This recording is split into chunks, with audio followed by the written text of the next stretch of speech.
Hi, how are you doing, Jimmy Oh, Roach? my pleasure. It's good to see you again, and we understand that you're in the music industry. Can you give people some information about what you do in the music industry? Well, I'm a writer, songwriter, arranger, producer, music producer. And, well, I started when I was a teenager Okay. in Brooklyn. I'm from New York. Oh, New York. Hey, Yeah, Brooklyn in house. right. And I started out writing songs. And I wrote for groups like the The OJs, OJs? Okay. yeah, and the Manhattans. Okay. Um, I Miss You by the OJs. Oh, okay. And I Wish I Could Sleep by the Manhattans. Okay. And from there I started writing arrangements, musical arrangements. Which, they don't do that much anymore. Right. But I started arranging, and then I started really. I got involved with some publishing companies who put me on staff, Oh, okay, great. and in particular, Koppelman, Rubin Associates. I don't know if you heard of Charles Koppelman. I've heard of Charles Cox. Yeah, yeah. I worked with him for a couple of years before I got drafted into the Army. Okay. And after the Army, I came out and I started freelancing again. And then I got an opportunity to meet Pam Sawyer, Oh, okay. who big That's a Motown big, writer. yes. Yeah. And we wrote a couple of songs. We wrote a lot of songs, really. That's We great. did My Whole World Ended, Oh, you all David did Ruffin. that? Oh, okay. And that song took me to Motown, you know. And I was signed to Motown, and I did arrangements and wrote songs and produced music. The Four Tops, Still Waters Run Deep. I did the arrangements on that album and the follow-up album, Changing Times. I did Oh. arrangements. Eddie Kendrick's, his first album after he left Temptations, I did arrangements for that. Okay. Yeah, produced a lot of things for Jimmy Ruffin. A couple of albums, a few albums, really. Okay. And a lot of different artists there. The Supremes. It's just numerous, right? Yeah, yeah, a lot of artists. And then after Motown left Detroit, I got a release from the company. And the same day I got my release, the Spinners got a release, you know. Yes, yes. And I took them to Atlantic Records. We cut 4 sides, Okay. and Atlantic Records liked it. And, we were supposed to do an album, but then, you know, politics and stuff got involved, and Tom Bell, he was a really hot producer at that time, Okay. and he had a choice of anybody in Atlantic that he wanted to produce, and he chose the Spinners, Oh, okay. which kind of took me out of the picture for a while. Oh. But my songs eventually got on a couple of greatest hits albums, or best of actually, and the anthology. So my songs actually came out. That's And, good. yeah. Had a full music career. The reason why I wanted people to know who you are, because a lot of people don't understand that most music icons are in the background. Some you see the legends that are always out in the forefront, but then you have those who are like sort of in the camera in the spotlight, but sort of not. And then you have those that are completely all the way behind the scene, but those are the ones that actually be making things happen. So I wanted people to know who you are, so when they hear your name and they're seeing, they're like, Jim Roach, because I had a lot of people say to me, I know that name sounds familiar. I know, I've recognized that name, and so you know, I tell them, I say, well, and I had even mentioned the OJs, and this was just like I'm guessing off the top of my head, to be honest with you. And so that's when they were like, oh, okay, I remember now. And so and when you said Pam Sawyer's, and that really just like resonated, Right. because she is an extraordinary extraordinary songwriter. She sure And, is. you know, she's dynamic. So to have an honor to work with her, Mhm. that should let people know when you can work with her, Hmm. you in. That's you true. you have to be really good because she's not one of those kind that's going to do something that'll do. She's a perfectionist. Exactly. And she's is. very direct with her approach, and she's, you know, Right. this is what I want. I'm not going to accept nothing less. You're going to give me Exactly. this, or you keep Keep it moving. moving. Yes. Yeah. So how was it? I mean, like the whole experience. Like, what are you doing now? Update people to what you're doing now in the Well, music. basically, I'm still doing the same things. I've written songs for like Gloria Gaynor, and the last, wow, he just passed away, but the last song that I'm getting a block, but I'm still writing. I just finished my recording studio, Okay. and I'm about to record a female artist. Her name is Italiana, Okay. and she's really good. Awesome. And we're gonna have some things coming out in the next few months. Okay. I just reestablished my label, Jabaro, Okay. and gonna be putting some things out, some new, fresh. Yeah, fresh material. Right, right, right. Excuse me.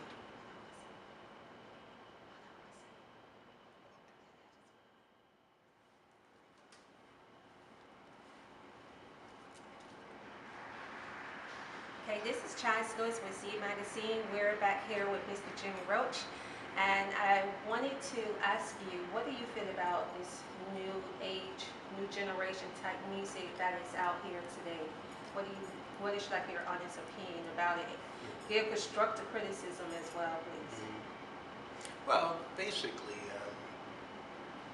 it's kind of experimental music to me. Everybody's kind of doing their own thing on their computer.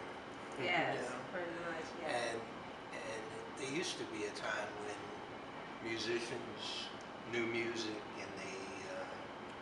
and they were creative with what they did. And now you can the same things that took me a couple of hours to do musically, to write out arrangements for horns and strings and all that. You can go on a computer and get some of those same things which you didn't create. Right. Somebody else created it. So you're like, Borrow sounds. yeah, I was trying to clean it up, but you're stealing somebody else's ideas, really. But that's the way things are now with almost everything. I mean, you can take a computer and cut and paste things together That's so true. and have a song. And I was once with a writer, singer, and he said, I was putting together some things, and he said, you could go on a computer and do all this in a few seconds. Yeah. Why are you bothering? Why are you know? Because that's the way I've always done it, and they're my ideas. Right, exactly. And that's the way I feel about it. Like if you just want to use somebody else's ideas and use I use computers, Right. but I use it in a different way.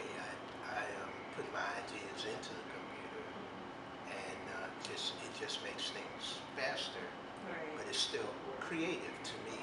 Right. Whereas nowadays a lot of things, they all sound the same. That is And, true. A lot of the music, the beats, they do yeah. sound alike. And I'm like, Yeah. they must have got that from homeboy over there. Right. And then besides that, you have sampling, Yeah, that's true. where they take somebody else's track or somebody else's, and some of that can be creative. I mean, Love and War, for instance. mhm, Like Love and War, this guy, he took Love and War really, by Tamar Braxton, and he rearranged it. He took out all of it's like he took out a lot of the beats, and he just had a basic traditional almost sort of like acapella type style, and he killed it. I mean, like Wow. it, he killed it. So yeah, people do take artists, aspiring artists, even well mainstream artists. They take other people's music and beats and concepts and ideas, and customize it to make it their own, or Right. as they call reinventing the wheel. They try Right. so-called they say reinventing it. But yeah, I can understand what you mean by having it something when it's authentic and you know that Right. it's yours. You created everything. Yeah. To me, it has more substance to it. Exactly. Yeah. Or if you take something, for instance, Cassette Michelle, her latest song, "Forever." Forever. Yeah, they took the music is from a Philadelphia International track. I think it was. I'm not sure of the artist, but if you listen to it, you'll see that it came from somewhere else. But she did it in such a creative way. The song itself has so much substance, and then the music goes with it. You know. Yeah. But a lot of times people they sample and nothing. It's just Bland. bland. Yeah, bland. Yeah, that's true. So Though. That's so basically, there needs to be a little bit more creativity. I mean, a lot more. a lot more, yeah. And there's so much you can do because computers they're valuable, and like I can have a 50-piece orchestra, but that's my style of music. Taken from computers, and it's not well, they do sample the instruments, the strings and the horns and all that, but then if you turn it into something, that's great. Right. So computers are valuable, but just to use a computer to put together other people's ideas, to me, isn't really creative, and it's not. And it just shows because a lot of things just aren't selling Right. because That's people true. just don't. They can't get into it. They don't like it. Yeah. It needs to be a new wave in the music Right. industry. It really does. And I think a lot of people, it's like that's all they're getting. So that's what they're settling for. Right. But if something comes different, and that's hot, then they'll go for it, because now you have these YouTube sensations. Because some of them, and a lot of people that is on YouTube that's become sensations musically wise, they can't even sing. Right. They just have a unique idea. They have a creative idea, and next thing you know, they don't got 2 million views. And when you have this artist over here and they singing, the songs, or have a beat that's more popular, more in, and they're only getting like 400 views in Right. that. So that says a lot about what Yeah. people are really wanting, what they're really looking for, and if they're paying attention to that, then they will revamp themselves to do something, more, produce something that is going to be for the people as well. Because Right. we can produce what we like, Exactly. but if we're trying to sell to an audience and we want their support, then we have to always give them what they like and what they Right. want and need as well. Exactly. Yeah. Yeah. There's. Well, it's just gotten to a point where everybody can record Yeah. because it's so. Studios used to cost hundreds of thousands. Now you can spend $40. $400 or $500 and have a whole, and everybody's doing that with music and movies. Right.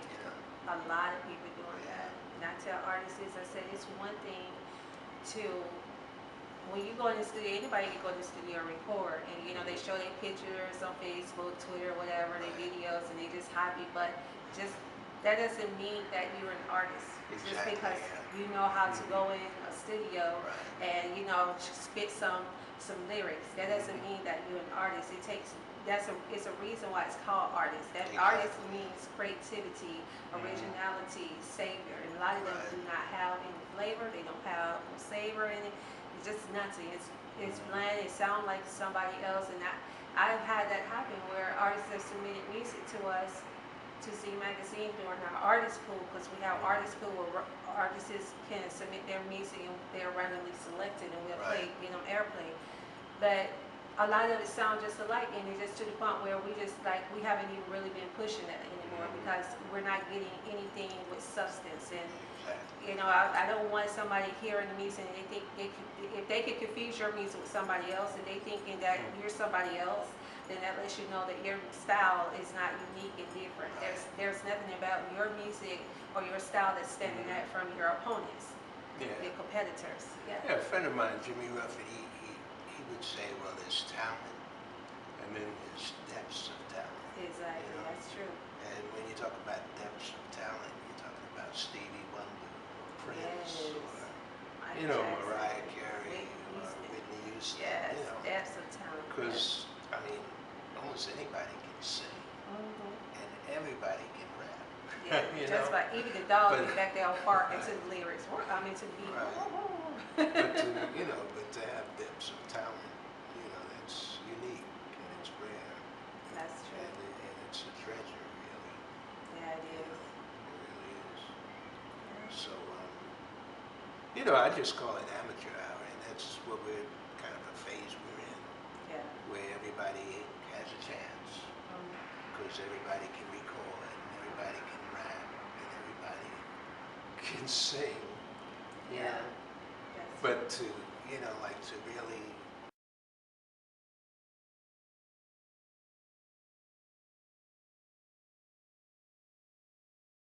so many talented people at Motown, so many talented artists and writers.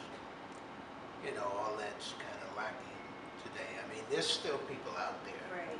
but it's just not, you know, it I don't used to think be they a do. thing where, you know, there was so much competition for great songs and for great artists. You know, I mean, Motown, well, you had Stevie Wonder, you had Smokey Robinson, the Four Yes, Tops, Four Tops, all yeah. those talented people, Gladys Knight. Chaka Khan, And- Diana Ross. Yeah, oh, it just went on and on and on. And today, you know, you can count them on one hand. Yeah, that's so The true. true talented artists. And there are people out there with a lot of talent, but they just don't get a chance Right. because of all the novelty acts that are out there. Yeah, that's true. Novelty singers and novelty rappers. You know, the true talent's not really getting out there. That's true. And I think we can actually change the movement of that. You know, just to reiterate, it's like if the people are giving something different, then you know something that's true, something that's genuine. Because I know, like my son, he liked old school music because he likes the beat. He likes it. I mean, he just, oh my, who sing that? Oh my, who sing that? And so he gets very in time with it, and he'll take it because he's real good with writing. He is musically inclined, naturally just Okay. musically inclined. He's pretty good with it, so he will write, and he'll come to me, and he'll have a song from, say for instance, like he had this song from The Temptation, and he came and he sung it, and he mixed it with a rap that he did in the lyrics, but his rap wasn't like all trying to be all macho hardcore, but it was Right. like it was real smooth, and I was shocked because I didn't know he had that kind of gift in him. And it just, I'm just staring at him, and he was looking at me like, why you look? He's like, you didn't like it? I'm like, that was hot. I like, I didn't know you had that in you, boy. He's like, give me some. Right. So give me a high five and everything. So that got him motivated. But yeah, he's real good and creative. And like you were saying, there's a lot of creative artists out there, very good that in-depth artists, artistry that do not get the opportunity. Exactly. Yeah. Yeah. So Because how can, I was saying, go ahead. Well, I was going to say that, you know, the record companies that are still around, you know, they just not, they used to look for talent. They don't do that anymore. They don't develop talent. And what they've done to really accelerate the mediocrity is they look for things that are hot. Yeah. You know? Marketable. Yeah, and whatever's hot on YouTube, if it's sellable, they'll grab it. And, you know, if you're a serious artist doing different kinds of music, and, you know, whatever the genre, it's hard to get signed to a major record company unless you sold a lot of records on your own. Yeah. You know, and everybody can't finance that. Everybody doesn't have their studio, but you know, it's just, you know, it's just a different ball game nowadays. Yeah, You know, it is. there are no record companies. You know, you're really on your own. Yeah. Very much on your own. You have to be an entrepreneur. Yeah. You know. Well, are you looking for any new talent? I know that you said that you was working with a young lady now, but are you looking for any more artists to work with, any more projects that you have coming up, any workshops or any auditions or anything that you plan on doing in the future for any, for talent? I'm always looking for new talent for, artists who can really sing and who are like into what I'm into, really, which is, I love horns and strings and good songs and stuff like that because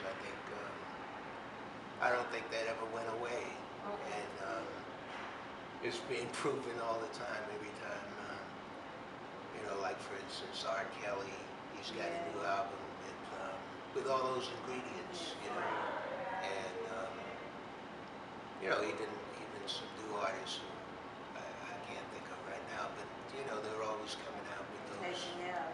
Pardon me? Janelle. Oh, okay, Yeah, yeah. Janelle. Janelle. She's very Yeah. talented. I love her style. She's Right, right, phenomenal. yeah. Well, if anybody wants to get in touch with you, and artists do not come shabby, have your professionalism coat all the way on. You need to dress yourself professionally. Now, you don't have a manager, you need to get a manager or a PR, because a lot of you artists think that you can just handle it on your own. That is not the way it works in the real music industry. You need to have your own music manager to handle the business aspect of your music career. So if any artists want to get in contact with you or want to send you any of their music, are you open for that? Or I'm open for that. They can email me at Jibaro, Jibaro music at AOL.com. Jabaro, and just that again. Jibaro Okay. music at AOL.com. All right. Okay. Well, awesome. Well, thank you so much, Jimmy Oh, Roach. my It was pleasure. nice meeting you again and everything, and Yeah. wish you the best of success. Thank you. And I can't wait to hear this new artist that you It'll- have, because it'll I'm be quite hot. sure she. Yeah, I know that she will, Yeah. because you don't play that. Right. Right. Yeah. Well, this is Chats Lewis with Z Magazine with Mr. the legendary Jimmy Roach. And thank you all so much for tuning in. And until next time, you all take care. God bless. One love.